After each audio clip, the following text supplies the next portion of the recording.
Chapter 2. Lyra. The email came in that afternoon from the registrar's office, CC'd to the bursar's office. Subject line, enrollment hold. Reading it 3 times didn't change its contents. Lyra's phone rang halfway through her 4th read. You're fine, she reminded herself, as much out of habit as anything. Everything is fine. Bracing herself for impact, she answered, Hi, Mom. So you do remember me, and your phone does work. And you haven't been kidnapped by a mathematically minded serial killer intent on adding you to his incredibly sinister equation. New book? Lyra guessed. Her mother was a writer. New book! She likes numbers more than people. He's a cop who trusts his instincts more than her calculations. They hate each other. In a good way? In a very good way. And speaking of mind-blowing chemistry and sizzling romantic tension, how are you? Lyra made a face. Bad segue, Mom. Answer the question, you avoider. I am going into daughter withdrawal. Your dad thinks the first week of November is too early for Christmas decorations. Your brother is 4 and has no appreciation whatsoever for dark chocolate. And if I want anyone to watch rom-coms with me, I'm going to need zip ties. For the past 3 years, Lyra had done everything she could to seem normal, to be normal. The Lyra who loved Christmas and chocolate and rom-coms. And every day, pretending had killed her a little more. That was how she'd ended up at college 1,000 miles from home. So, how are you? Her mom really was going to keep asking, indefinitely. Lyra offered up 3 words in response. Single, petty, armed. Her mother laughed. You are not petty or not armed, Lyra asked. She didn't even touch on single. Petty, her mom replied. You're a kind and generous soul, Lyra Catalina. You are a kind and generous soul, Lyra Catalina Kane.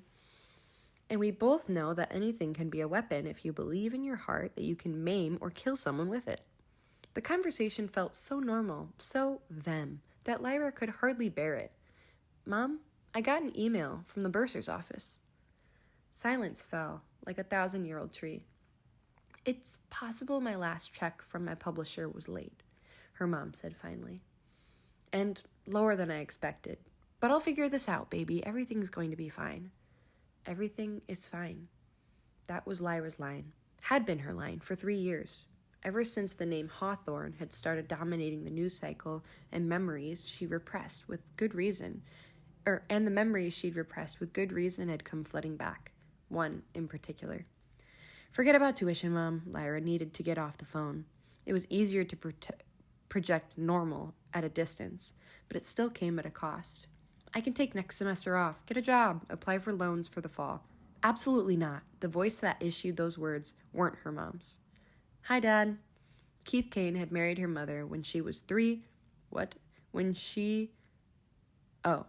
Keith Kane had married her mother when she was 3 and adopted her when she was 5. He was the only dad she'd ever known. Till the dreams had started, she hadn't even remembered her biological father. Your mom and I will handle this, Lyra.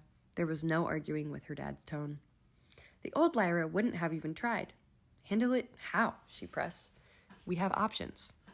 Lyra knew, just from the way he said the word options, what he was thinking. Miles End, she said. He couldn't mean it.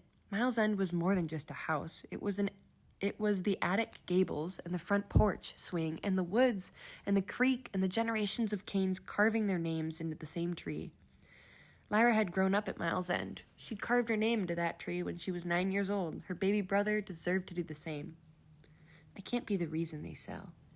We've been talking about downsizing for a while now. Her dad was calm, matter of fact. The upkeep on this old place is killing us. If I let Miles End go, we could get a little house in town, put you through school, start a college fund for your brother. There's always a developer. Lyra didn't even let him finish. And you always tell them to go to hell. This time, the silence on the other end of the phone line spoke volumes. And that's the end of chapter 2.